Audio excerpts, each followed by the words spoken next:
Hey, what's up everyone? I hope you're all having a wonderful time. Here we're up to the version of the grenade Tactician that I league started with the new Abyss League in PvE2 and managed to do most of the content that you can do right now in the current state of the game. We managed to do all of the tier 3 pinnacle bosses, all the new map and Abyss bosses and Arbiter itself. And the only thing we have not done yet is the Uber version of Arbiter, but I'm pretty sure that we can do him as well. It's just a matter of obtaining the fragments for me at the moment. Maybe I'll do a quick update once we have him done as well. But overall, as I mentioned in the previous video, it's overall just a very nice League starter. You can start with just normal rare items and get yourself easy to tier 15 maps and then progress even more from there. We're currently doing quite used maps as well without any problems. It's been quite a while since the character last died and it just feels very smooth overall. Spamming grenades and explosives will cover most of the screen basically, and also stunning everything at the same time, which is super awesome because it makes the build feel super safe even when playing used maps. And let's start by taking a look on one of the first changes that we do with the acendancy, and here I'm now expecting to polish the gear, a solid plan, suppressing fire, and also right where we want them. And this row here is what we are using, which is basically new, and that's because we are doing a lot more used maps now when doing all of the grinding, and it's so awesome to have this. This basically makes it so projectile damage builds pin, and pin is basically a form of stun, so each time a grenade detonates on an enemy, they will basically get stunned for a couple seconds, and it's super awesome and feels just amazing when doing maps. So this is something that I'm currently playing around with all of the time, and before we were pathing down here, and that's were for the extra 50% damage gain as extra fire for the mortar here, but as I mentioned, it just feels a lot more better to use these right now to get a smooth progression while doing maps. If you take a look on the gear we are using right now, there haven't been too much changes really. One change is going to be the crossbow we are using. I managed to get one with the grenades have a chance of activating a second time. And this is obviously super strong. It basically makes us having a chance of double damage. And this, and then we have also combined with the grenade node on our passive tree right here, so it's 15% here, and you can have up to 25% on your weapon right, which is really nice. And then you can go even further. I'm having on my flash grenade, for example, I'm using payload, that's 50% on that.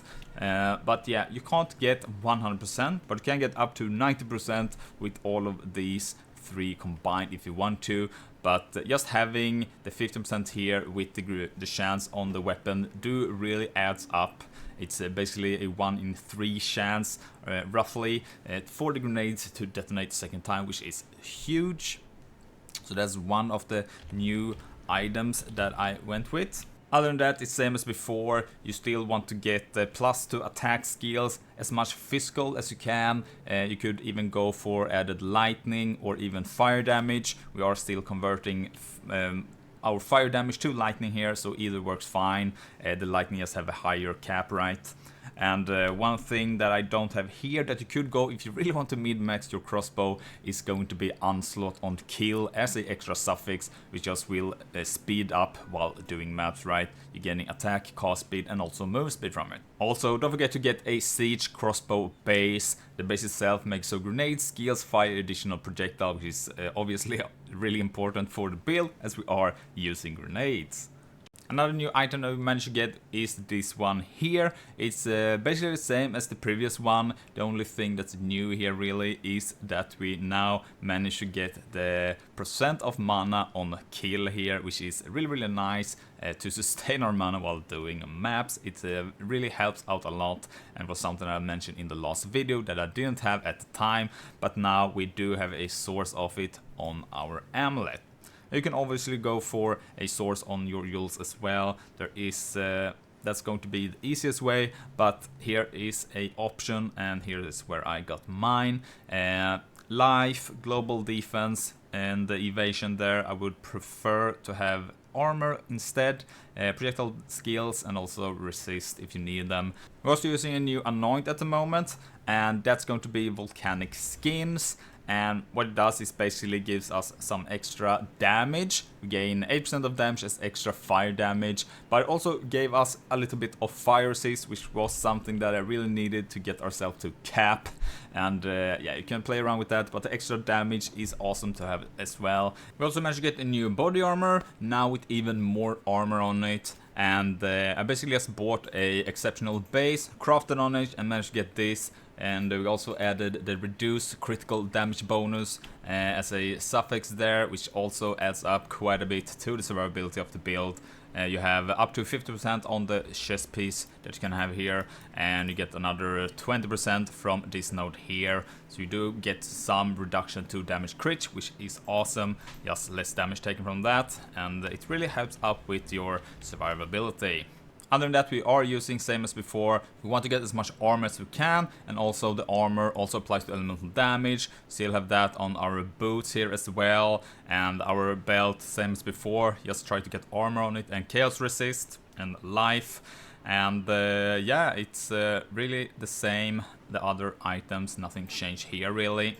And we're still using Velcro's Vice for the fire damage converted to lightning damage. We get basically permanent uptime on shock on enemies, so they take more damage. And you also get access to some easy penetration from here, for example. And also lightning rod is really nice. You get 30% shot of lightning damage with hits to be lucky. And lucky basically make it so you roll twice and you keep the better result. So if you do have low damage numbers versus high damage number, it will be more likely to pick the higher number, right? And other than that, still using Constricting Command, super awesome helm to use. Require fewer enemies to be surrounded. You do need this to be 5 fewer enemies to be basically able to be surrounded all of the time. And we do get the perks from picking up all of these nodes here, right? We have all of these, and yeah, it's super awesome. Overall, shit ton of armor. We get a shit ton of attack damage, up to 270% attack damage, I think it was, all of the time from picking up all these. And it's just crazy, wouldn't play without it. And for the passive tree, pretty much the same as it were before. We are pathing a little bit different right now than we were before.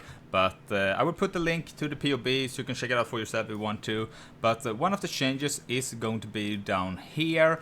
And that's because we are pathing on these nodes right now. And those give us increased armor. And also armor applies to elemental damage. So a little bit more here. We're currently at around 16k armor and almost 21k on armor applied to elemental damage. Which is really nice, I think. And it's super awesome while doing maps. At least armor is that one thing that's really helpful against a lot of small hits, right? But it do lose its appeal when you are fighting larger bosses though. But for mapping, super awesome, and it do really feel that you are quite tanky. Now, one of the biggest changes is going to be that we are using a Against the Darkness duel here, and these do provide different kinds of perks for the build. This one has gain a % of damage as extra fire damage, and also to +2 maximum fire resist, and that's going to add to all the notable passive skills in radius. So on this spot that we are using here, we do get that extra on this node right here, for example, and also these 3 nodes here. So at a total, we're getting 16% extra damage and also 4% to maximum fire resist from this duel alone, which is super awesome. There are other combinations that you can do. You can even go for double damage here if you do have the currency for it. It's a really awesome duel to use. I choose to put it right here for the moment, but another way is to put it in the middle here to get even more notables. You can go and grab this one here, this one, that one, and also these 3, adding up to a total of 6 notables instead of 4 as I have here. I am going to try and change it out once I get a little bit more levels, and then we can get 6 notables instead of 4 as we have here. But either way, it's a really nice tool to have. It do adds up a lot of value for the build. Now for the skills, we haven't changed too much really. We're still using explosive grenades for our single target ability, and we're using mortar cannon now with cluster grenades, and that's going to be to help out with clear. It do really help out a lot while doing maps. It one-shots everything, even on tier 15 maps with this. And you can change out the cluster grenades for explosive grenades for single target on the bosses. And you can also change out the liberation instead for short fuse for bosses if you want to, but I would recommend still using short fuse for cluster grenades when using on maps. Then we have the normal cluster grenades that we are using ourselves to help out with clear. And we did change flash grenades from volcanic grenades, and that's because we're now pinning everything, so we do actually get a stun from all of our ability. Before we got electrocute from volcanic grenade, but we don't really need that anymore. So flash grenade is something that we are using now instead. We're also blinding with this, and also as this grenade do deal physical damage mostly, it really helps up sustaining your mana, right? We do have one source of mana source on our ring, for example, and I do recommend you to get one of with this physical attack damage as mana. So now we are getting leech from both the cluster grenades and also flash grenades, which really helps out sustaining the mana. Oil grenade for the exposure. Still using war banner, a little bit of extra damage on bosses, for example. Attrition also help out with damage for pinnacle bosses. Still using time of need for some life recovery, and also curse and elemental ailment removal. And then we now also using volcanic mark. This adds up to, or makes shock has increased effect of marked enemies, and this basically makes it so the shock now goes from 20% to 29%, so just extra damage from that alone.